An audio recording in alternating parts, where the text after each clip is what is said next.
Hi everyone, I'm Eileen with Reycraft Books, and we are back with Magic Mirror, The Tomb of Time with Marko and Miranda.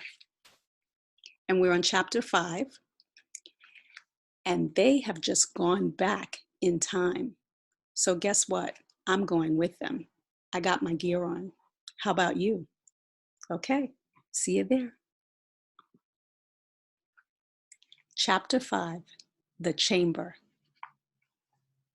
They landed. The sense of movement and disorientation disappeared. Gravity returned, but the darkness remained. Mira felt a change in the texture of the ground beneath her feet. Gone was the old rug of Grandpa's library. Now there was an earthen texture, a firm but yielding uneven surface. She spoke urgently to her brother. I can't see anything. Me either. We must have arrived at night. We left at night. Yeah, but we must have arrived at some place before they invented lights. It's too dark. No lampposts, no stars even. Something in the quality of the sound their voices made led her to realize they were indoors. She spoke in a low whisper. We're inside a house with no windows. I don't think we should be talking. Why not? Because we don't know who else is in here. We could be in a room full of people. Remember, Grandpa said there were dangerous people around here. What if we are in the middle of the bad guy's sleeping chamber or something? I don't think so. We would be able to hear them snore. Not everybody snores. Bad guys do. How do you know? I just do. That's the sort of thing bad guys do. Bad guys snore. Good guys don't snore. Can you imagine Batman snoring? No way. You're talking nonsense. As usual, you read too much. She paused to think. Anyway, there's no one here. I can't hear anyone breathing or moving or anything. Wherever we are, it's deserted. Wait, I've got a light. He put the mirror into his red school backpack and pulled out a small flashlight and turned it on. They were in a windowless room with earthen walls and floors. Perhaps a cave. There were mats on the floor with silver goblets nearby. It seemed to be a rest chamber of some sort. There was an opening at one end, closed off with a makeshift curtain. Mira poked her head through the gap. Then she quickly gestured to her brother to turn off the flashlight. What is it? What did you see? There are huge guards outside. Are we prisoners? I think so. That's terrible, the boy said. How do we escape? We've only just got here and we've been caught. No, wait. We can't be prisoners. The doors aren't locked. It's a curtain. You can't lock curtains. That's what I mean. If we were prisoners, the doors would be wooden or metal or something. They're just curtains. I think this is someone's room, someone important. That would explain the silver goblets. In the darkness, they gently moved to the mats and found the silver goblets. Marko sniffed one. It's water, he said. How do you know? I smelled it. Water doesn't have a smell. Yes, it does. What does it smell of? It smells watery. Shut up. You shut up. It's cold water. I'm going to drink mine. You talk such nonsense all the time. You can smell boys. You can smell water. Where do you get these ideas? I can smell adults too, he said suddenly, cocking his head to one side. Sure enough, there was the unmistakable scent of men moving, sweat, leather, metal. This was accompanied by the sound of men's voices and other sounds indicating movement, the clanking sound of equipment being moved. The two children raced to the curtain. There were men entering the cave-like corridor, but some distance away. The two children raced into the corridor and ran in the opposite direction, away from the activity. "We're in the past, aren't we?" Mira asked. "I can tell by how the people are dressed. The ground is muddy, but no one's got on rain boots or anything like that. What year do you think it is?" "Don't know. But we're probably at a time when Mercury was really important. Maybe in the time of the first emperor of China. That would make sense, wouldn't it? He liked Mercury and wanted to build an underground city." "Mira, stop walking so fast. I think we should stop." The corridor they had chosen became increasingly dark. Marco wanted to turn back, but Mira kept moving forward. "Stop," he said, "come back." But she hurried steadily forward. He thought about stopping and turning back, but then he realized that he would be left alone in the darkness in this mysterious underground warren. And that would be even scarier than heading forward after his sister. So he scampered ahead to catch up with her. "It'll be pitch black if we go any further," he said. "No," Mira said. "There's a light ahead, way ahead." Suddenly, there were sounds behind them. Voices again. She started running faster, spooked by the dark and the sounds behind them. She intended to get the doorway of the lit room and then stop to peek in.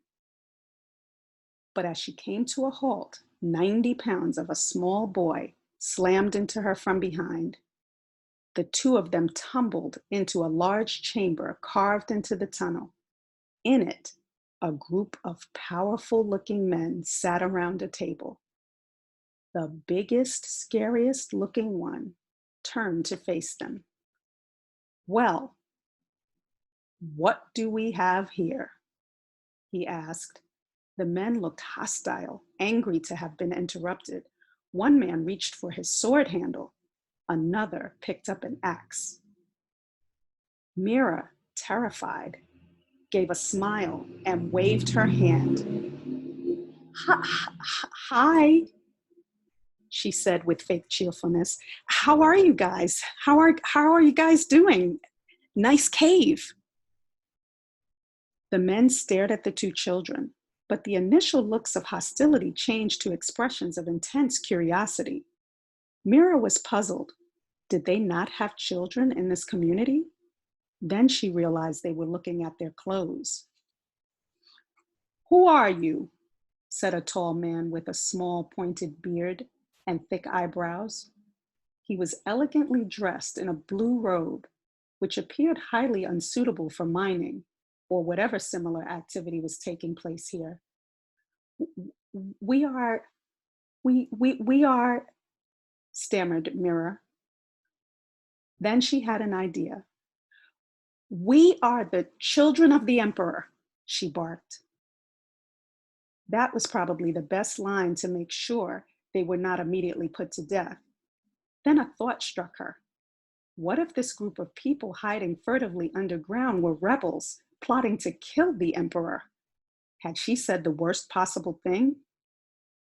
The man with the pointed beard looked at them, his eyes narrowing, suspicion in them. "Welcome," he said carefully. "What are your names?" Mira was struck dumb. She had no idea what the emperor's children had been called. She tried to think back to what she had read. The children had been boys, hadn't they? Was one called fugu or something like that? Or was that a type of fish? Marco raised his hand. The movement caught Mira's eye. "You don't have to put your hand up to talk," she whispered. "This isn't school." The man turned his gaze to him. "We are the youngest children," Marco said. "We are 27 and 28. There was a chuckle. The large man nodded. "That sounds like the emperor. So many wives and concubines with such large broods that he gives them numbers instead of names. Typical." The other men murmured their assent. The man with the beard, who looked to be the leader, stepped closer to them. "I am Zhao Gao. he said. You were sent here to find me? Yes, said Mira. The emperor, I mean, our father wanted you to look after us, give us food and drink, make sure we were all right, had a place to sleep, and so on. He sent you without servants? They dropped us off. They had to go on. He had other jobs for them to do. The man looked down at their clothes again. Your garments are very fine. Is this silk? A new type? His fingers felt the sleeve of her polyester top. She nodded. Yeah, it's a new type of silk called polyester. Very rare. Only children of the emperor are allowed to have it. He turned his eyes on Marco's shirt. He focused on a glint of metal at the boy's waistline, the buckle of a belt. Then he noticed the metal rivets in the boy's jeans. Zhao said, and you have metal embedded in your clothing? That is very fine. Marco looked down at the studs in the corners of various seams in his jeans. You want to see something amazing? Look at this. It's a new invention. It's called a zipper. He lowered the zip of his jeans a couple of centimeters and then pulled it up again. That's disgusting, said Mira. Stop it. You can be arrested for that. But Marco's actions had the desired effect. Zhao looked stunned. A man behind him sprang forward and gazed at the boy's zipper. The man breathed.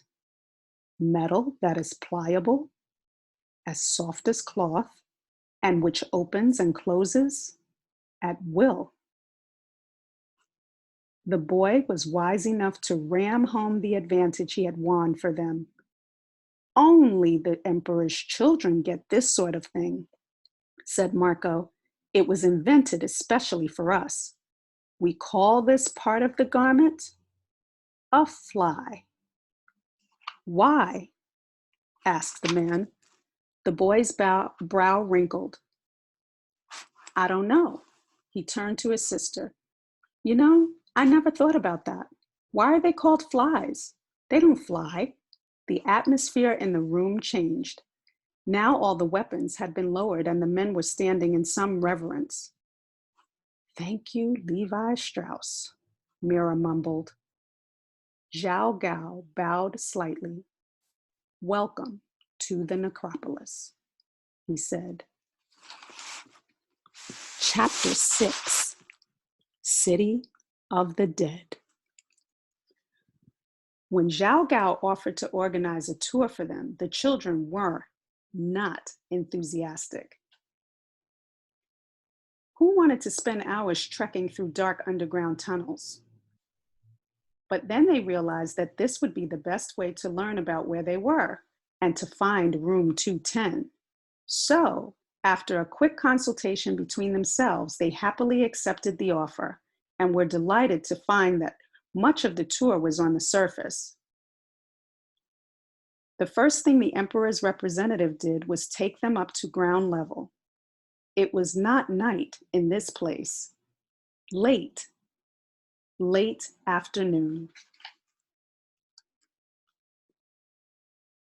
What they saw stunned them. They were in a huge building site, which seemed to stretch from horizon to horizon. Zhao explained, necropolis means city of the dead, as I'm sure you know. As you can see, this really is a city. They stood at one end of a rather flat plain and they saw activity as far as their eyes could see. In the center of the scene, there was a large cluster of individuals working, not just hundreds, but thousands of men, and literally scores of tents for housing them. To the far right, there were more men and buildings, and some kind of mine was being dug. To their left, there was a long trail of carts carrying huge amounts of what looked like red soil. The trail stretched far into the distance. What are all these people doing? Mira asked. Zhao said, what aren't they doing? That would be a better question. They are doing everything you would expect in an operation where a city was being built. They are digging, they are building, they are making roads, they are planting trees, they are carving stones, they are designing and carving and cutting and shaping all manner of materials. He pointed to the right cluster. There will be houses and temples here, while over there is a huge manufacturing operation. We are creating the biggest, toughest army the world has ever known. Then he pointed to the central cluster. In the center and at various positions towards the perimeter, there will be huge underground works, a series of chambers, some extremely large, many with special purposes. They will stretch all the way to the chamber from which we have just emerged. Marko pointed to the long line of carts bearing a reddish powder. Is that soil? He asked. Why are they bringing in so much extra earth? If they need soil for something, can't they just use what the tunnel builders dig up? Zhao nodded. We will use what the tunnel builders dig up for sure, he said. But we need more. Much, much more. Why? The boy asked. What will you do with it? We're going to build a mountain, he said. Normally the gods build mountains, but your father has decided that he would like his own mountain. So I told him that he can have one. How can people build a mountain? That's impossible, surely. Zhao started walking and the two children followed. I would say that building your own mountain is almost impossible. Or to put it another way, it has been impossible up to now. But I am good at doing the impossible. Your father, as you surely know, has a habit of asking for the impossible, and I am good at delivering, which is, of course, how I reached the exalted position at which I stand. He walked faster towards an old brown tent. There are two things you need to build your own mountain, I discovered, he continued. The first is inexhaustible resources in terms of human labor, money, and determination. The second is an architect who won't say no to anything. And here he is, General Ming. He pointed inside the tent. They saw a large man with a white beard. He stood with a group of other men looking at plans on a paper on a large table. Zhao, the chief architect said, looking up. I bring visitors, replied Zhao, gesturing at the children with a slight movement of his head. Two of the emperor's children. General Ming nodded, but did not smile. He looked wary. There seemed to be no love for the emperor. Respect, maybe, or fear, but no love. Zhao said, Can you get one of your people to show them around? Ming nodded. What are their names? 27 and 28, Zhao said. Meng gave a brief laugh that sounded more like a bark. That makes sense. He turned to the children. Your father likes to make things easy for himself, doesn't he? Rewrites the rules all the time. Rules of the law books, rules of physics, rules of the gods, anything to make his own life better. Well, our job is not to ask questions. We do what he requests. He turned and talked quietly to a woman standing nearby. Take them to Camp 14 and find someone who will give them something to do. The two children followed the woman out of the back tent flap, leaving Zhao and Meng talking. As they walked in the dust behind her, Mira realized that their position was somewhat precarious. What if the emperor's real children turned up? What if they said or did something that showed they had no relationship with the ruler? Punishment would probably be death. What shall we do? She whispered to her brother. Do you think we should try to escape? He shook his head. No, I think we need to get a detailed tour. That's the only way we'll find out where to get what Grandpa wants and deliver it where he needs it to go. But what if they find out we are not really the Emperor's children? We're miles away from the palace where he hangs out. I read that in Grandpa's book. The capital city is several days travel away from the necropolis. Mira said, we need to find room 210. Her brother shook his head. No, he said, that's not an address. That's the date. I remember it from school now.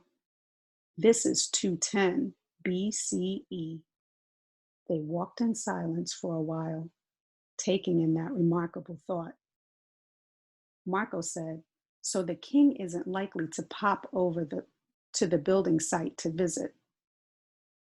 This is long before there was any sort of transport except carts and things. We should be safe. Thank goodness for polyester, said Mira. They'd never seen it before. I can't believe they think it's cool. God bless Mrs. Sun. The woman took them towards a tent so large that it seemed to be as long as an airport building. Wow, said Marco. I've never seen a tent so large. Look, it must have chimney openings too. He pointed to an area on the left where smoke was pouring neatly upward. They entered the tent and stopped dead in their tracks. In the gloom, a large battalion of dangerous-looking soldiers stood at attention, staring right at them. Arrows glinted, crossbows were poised, razor-sharp spears were grasped, ready to be thrust. Thank you so much for joining us. I hope that you enjoyed this, and we will be back with the next chapters of Magic Mirror soon. So go to www.Reycraft check out other reads that you might want us to explore, and also go to our YouTube channel this weekend and check out chapters 1 and 2 and 3 and 4 if you missed them. See you soon.